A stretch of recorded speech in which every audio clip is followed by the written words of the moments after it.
નમસ્કાર વિદ્યાર્થી મિત્રો, આપણી યુટ્યુબ ચેનલ લર્ન ઇંગ્લિશમાં આપ સર્વનું હાર્દિક સ્વાગત છે.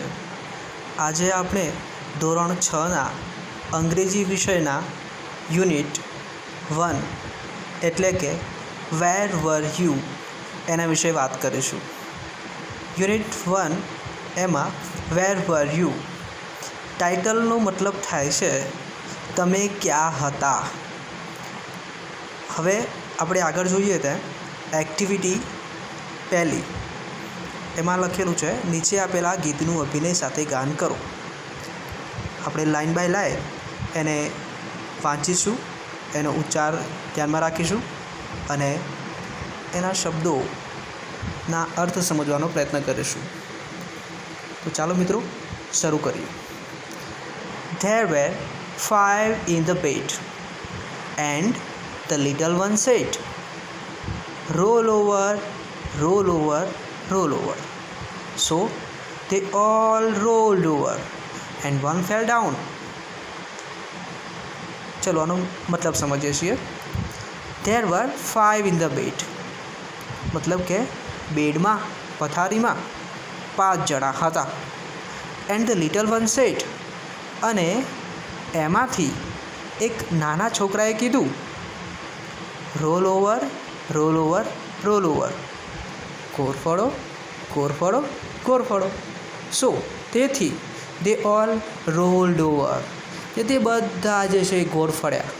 એન્ડ વન ફેલ ડાઉન, અને એક પડી ગયું. બીજું સ્ટાન્જા જોઈએ. There were 4 in the bed, પથારીમાં 4 જણા હતા. And the little one said, and the little one said, અને એમાંથી એક નાના એકે કીધું, roll over, roll over, roll over. ગોરફળો, ગોરફળો, ગોરફળો. So they all rolled over, તેથી એ બધાએ ગોર ફળ્યા. એન્ડ વન ફેલ ડાઉન, અને એક પડી ગયો. ત્રીજો સ્ટ્રાન્જા જોઈએ. There were 3 in the bed, પથારીમાં 3 જણા હતા. And the little one said, અને એમાંથી એક નાનાએ કીધું, roll over, roll over, roll over. ગોરફળો, ગોરફળો, ગોરફળો. So they all rolled over, તેથી એ બધાએ ગોર ફળ્યા. એન્ડ વન ફેલ ડાઉન, અને એક પડી ગયો.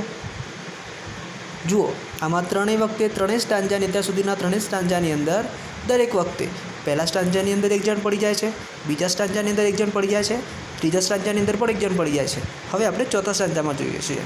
There were 2 in the bed, પથારીમાં 2 જણ હતા, હવે 2 જણ રહ્યા છે. And the little one said, અને એમાંથી એક નાનાએ કીધું, roll over, roll over, roll over. કોરફળો, કોરફળો, કોરફળો. So they all rolled over, તેથી એ બધાએ ગોળ ફળ્યા. એન્ડ વન ફેલ ડાઉન, અને એક જણ પડી ગયો. There was 1 in the bed, હવે પથારીમાં ફક્ત એક જ જણ રહ્યું છે. And the little one said, અને એમાંથી એ નાનું પાછું કહે છે, શું કહે છે? Good night, શુભરાત્રિ.